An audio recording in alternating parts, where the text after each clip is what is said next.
Hey guys, today we're going to talk about organs and organ transplants. Kind of like a car, there are certain parts that can break down and you can recall or will be just fine. But if your engine breaks down, you're kind of stuck. And you need to get it repaired, fixed, or whatever. So for organs, that means getting a new one. And there are like 3 different ways that can happen. So the first way is you can get a cadaver transplant. A cadaver transplant is basically, it's from a dead person. And then the second way is through a living donor, just like it sounds. It goes to somebody who is obviously living. It's usually the person's family, relative, or a friend. Sometimes, in rare cases, it's been someone who's completely anonymous that just wants to do it.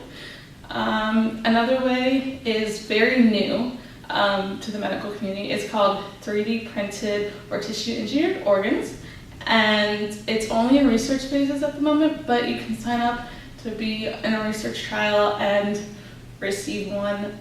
The process for doing that is very kind of rough to get there, so it's pretty uncommon, but it is still a possibility for the future. That's probably 25 to 30 years out. So the ultimate question is, out of these 3 ways, which way is the best way? To kind of get more of a view on which is the better and the pros and cons, I actually talked to one of my great friends at Cincinnati Children's Hospital. His name is Dr. Greg Tiao, and he is a transplant surgeon over there. And so he's going to share with you a little about his perspective and what he feels is the best. Hi, I'm Greg Tiao. I'm one of the pediatric transplant surgeons at Cincinnati Children's Hospital Medical Center.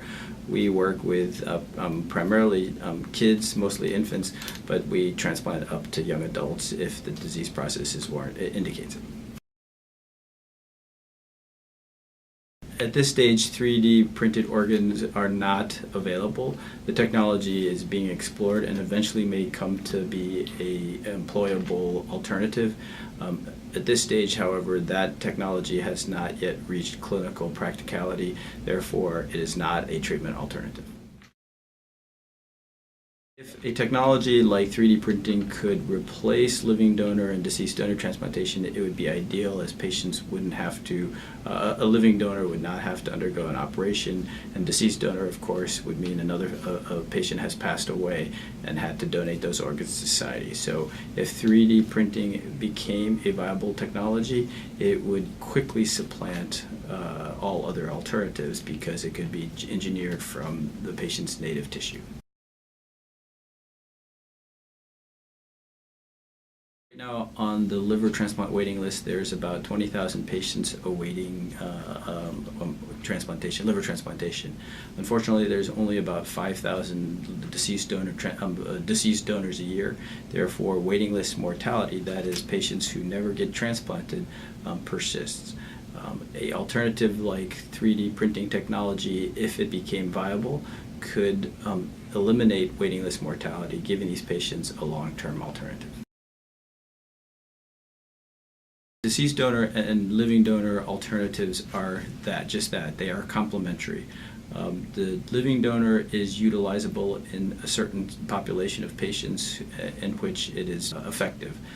Deceased donor is reliable and utilizable for all patients. However, because of the imbalance between donors and recipients, there is a waiting list mortality.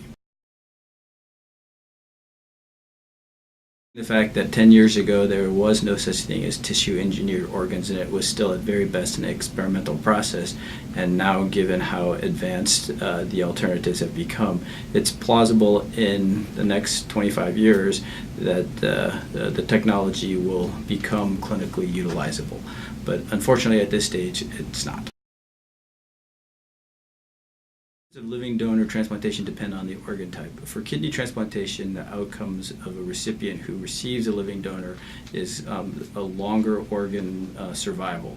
Therefore, it is our recommended choice for children who have renal failure. I'm going to give you a quick rundown of my view and why I feel that living donors are the best option.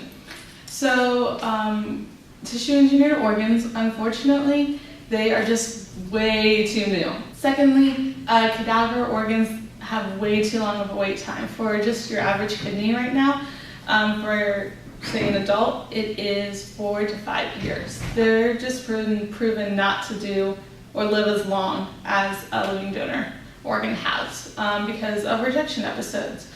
Also with living donors, you can plan for a lot more. So if the patient has antibodies against the organ, they can definitely plan to do what's called a desensitization treatment, where they kind of do a couple of basically IV treatments for the patient to become desensitized from the antibodies so that the organ doesn't reject or has fewer rejection episodes. So that's my view. I definitely think that living donor organs, like I said before, are the route to go from the start.